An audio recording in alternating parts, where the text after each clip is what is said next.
tema 1125 na repercussão geral do STJ, exclusão do ICMS em substituição tributária na base de cálculo do PIS e da COFINS. Então, passado aquele momento de euforia, vamos comemorar e tal e coisa, então vamos refletir um pouco sobre o que realmente aconteceu, qual é o alcance desse precedente, da tese firmada, e do acórdão, que finalmente foi publicado, né? Então, o acórdão, a leitura do acórdão de 70 páginas, é muito importante porque funciona como uma espécie de disposição de motivos para a tese firmada, né? Exposição de motivos do precedente. Então, o que você está vendo aí é o tema 1125 e a tese finalmente firmada no dia 13 de dezembro, né? O ICMS-ST não compõe a base de cálculo da contribuição ao PIS e da COFINS devidas pelo contribuinte substituído. Então, ela tem um destinatário específico, que é o contribuinte substituído, no regime de substituição tributária progressiva, né? Ou seja, a substituição tributária na modalidade MVA. E a gente ficou ávido, né? Ficamos bastante ansiosos pela leitura do acórdão, para realmente a gente perceber em que o acórdão nos ampararia nas nossas eternas discussões com o fisco, aqui no caso com a Fazenda Pública Federal. E a verdade é que esse precedente não agrega muita informação, né? Assim, se a gente olha para a quantidade de dúvidas, para a quantidade de questionamentos que surgem em torno desse precedente, então a gente não tem muita informação a partir dele. E lendo o acórdão, a leitura do acórdão, também não, né? Então, o que nós temos? Uma situação de quase nada, daí essa imagem que tem aqui, né? Então, assim, foi uma certa decepção a leitura do acordo, porque a gente imaginou que ela fosse esclarecer o precedente, dar subsídios ao precedente, esclarecer os contornos do precedente, mas não, né? São 70 páginas de inutilidade em que o que a gente tem ali é quase nada. Daí o espanto do nosso estupefato, né, dizendo aqui, mas isso é pouco mais do que nada de informação, né? Não esclarece as dúvidas, os questionamentos, as interrogações que surgem, né, em torno do tema. E é isso mesmo, estupefato. A gente está realmente com muito mais perguntas, né, do que respostas. Vamos ver aí a ementa. A gente não consegue aqui ler o acórdão inteiro, né, 70 páginas, mas vamos ler a ementa, esperando que a ementa nos traga uma síntese daquilo que foi decidido. Então, qual é a origem dessa discussão do ICMS-ST na base de cálculo do PIS/COFINS? A origem é a tese do século, é o tema 69 no Supremo Tribunal Federal, né? O ICMS não compõe a base de cálculo do PIS/COFINS. Então, desde o momento em que o Supremo Tribunal Federal firmou tese no tema 69, que começa a discussão. Mas e o ICMS-ST? Se o ICMS for substituição tributária, ele também deve ser retirado da base de cálculo PIS/COFINS? Então vamos lá, primeiro item da ementa: tributário, recurso especial repetitivo, ICMS-ST, substituição tributária progressiva, substituído, contribuição PIS/COFINS, base de cálculo. Item 1, o Supremo Tribunal Federal decidiu em caráter definitivo, por meio de precedente vinculante. Essa expressão hoje é um pleonasmo, né? Porque no sentido técnico, o precedente tese firmada é vinculante, conforme o artigo 927 do CPC 2015, né? Gera um efeito vinculante para os demais juízes e tribunais, né? Que os conceitos de faturamento e receita, contido no artigo 195, 1b da Constituição, não albergam, não abrangem o ICMS, firmando a tese de repercussão geral. O ICMS não compõe a base de cálculo para a incidência do PIS e da COFINS. Então, nesse primeiro item da ementa, o STJ reconhece que esse assunto é um filhote, é uma tese derivada da tese do século. A tese mãe firmada no dia 15 de março de 2017, embargos de declaração julgados em 13 de maio de 2021, 4 anos depois, né? Definindo a questão de qual ICMS seria excluído, se seria o o recolhido ou o destacado na nota, definiu pelo destacado, e também a questão da modulação, firmou uma modulação para o dia 15 de março de 2017, que é a data em que a tese foi firmada, né? Então, o STJ pacificamente reconhece que se trata de uma tese derivada, uma tese filhote da tese do século, né? Uma pergunta que tem sido recorrente a tese é favorável, tema 1125 é favorável aos contribuintes, sim. Mas os clientes perguntam, e muitos colegas também perguntam, né? Mas aí não pode haver uma reviravolta no Supremo? Ou seja, a matéria ainda pode ir ao Supremo Tribunal Federal? E a resposta é não, não pode, porque o próprio STF diz que não pode, né? Diz que não é assunto dele, não é competência dele. Veja o item 2 da ementa. No tocante ao ICMS-ST, contudo, que é a tese filhote, a Suprema Corte, no recurso extraordinário 1.258.842, reconheceu a ausência de repercussão geral, ou seja, a matéria não é constitucional, não tem dignidade constitucional, não tem estatura, né, para chegar, dignidade constitucional para chegar ao Supremo Tribunal.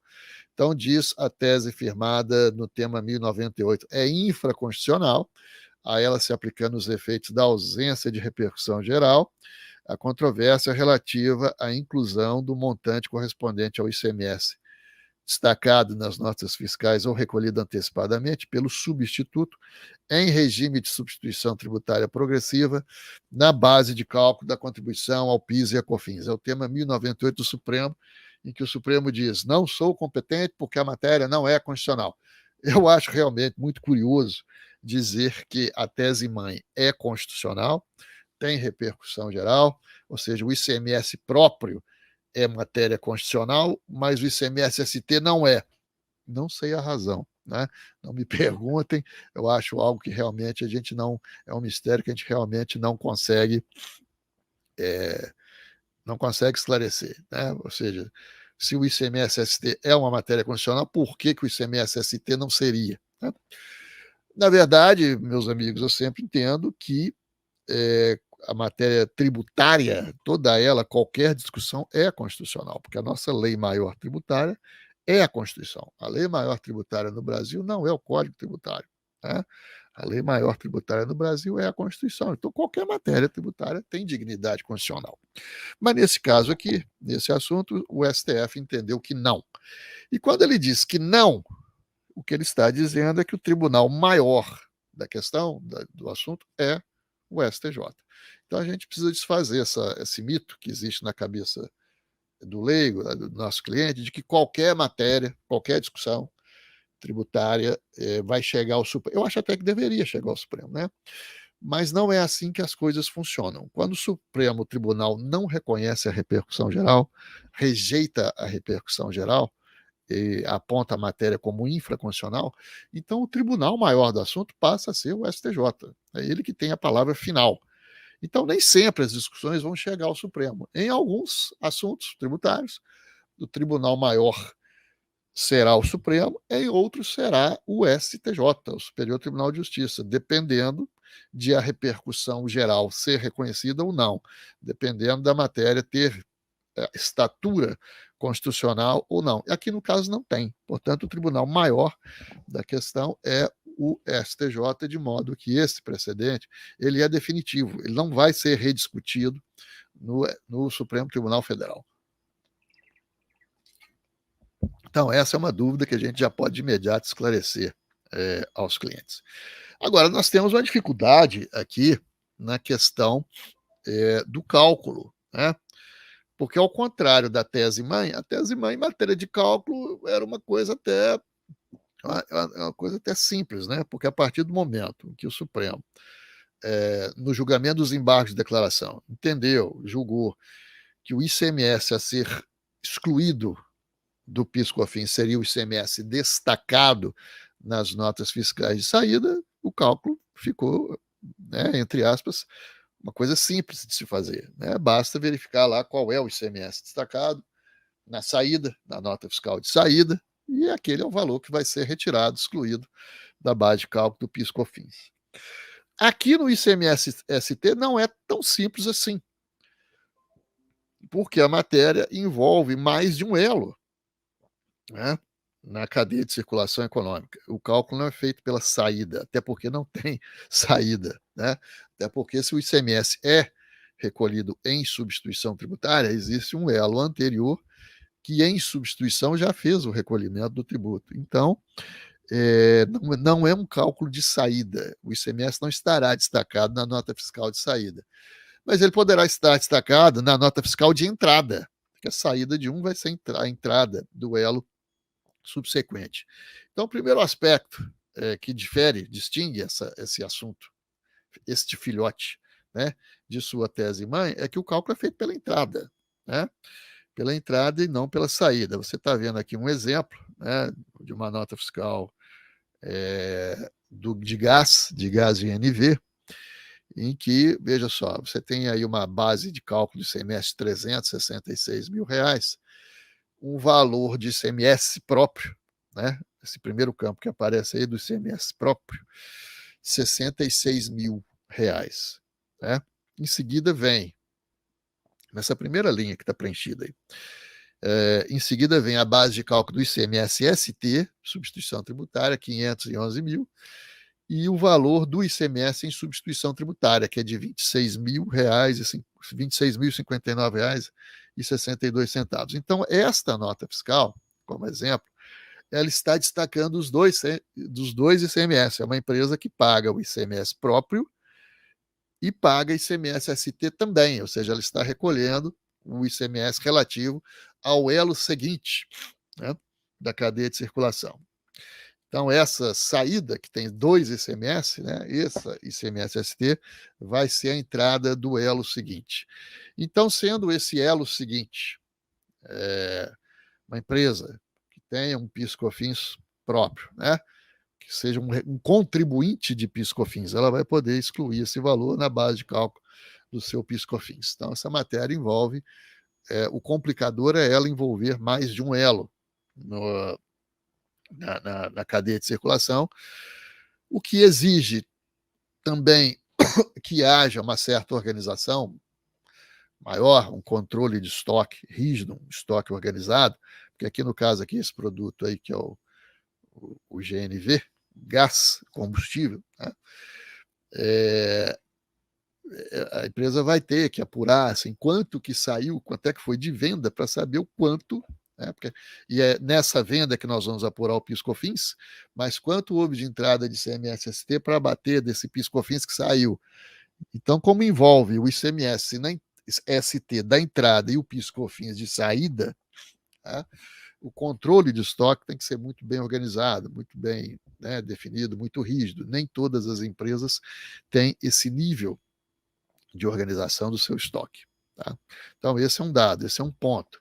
Então, depois que a gente verificou aqui o ICMS da entrada, pela nota fiscal de entrada, destacada, etc., nós vamos ter que ir ao SPED Contribuições, EFD Contribuições, e verificar o PIS/COFINS no CST 01, o Código de Situação Tributária 01, que é o código do produto tributado, da mercadoria tributada, ou seja, vai ser necessário que a empresa tenha um PIS/COFINS próprio, de recolhimento próprio. Né? Então, são dois pressupostos que nós temos.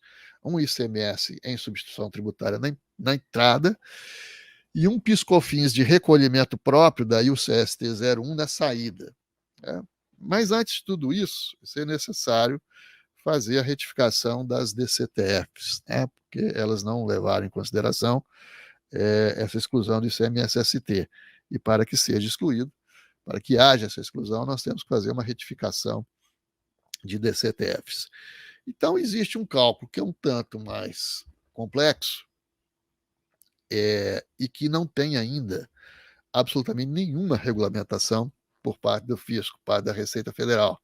Né? Vocês se lembram que lá em 2021, na tese do século, para que esse trabalho passasse a ser administrativo, a gente aguardou a nota da PGFN, aguardamos a Receita Federal publicar o seu manual, né, prático, seu guia prático, EFD, na versão 1.35, para que a gente tivesse ali as orientações de como proceder o cálculo.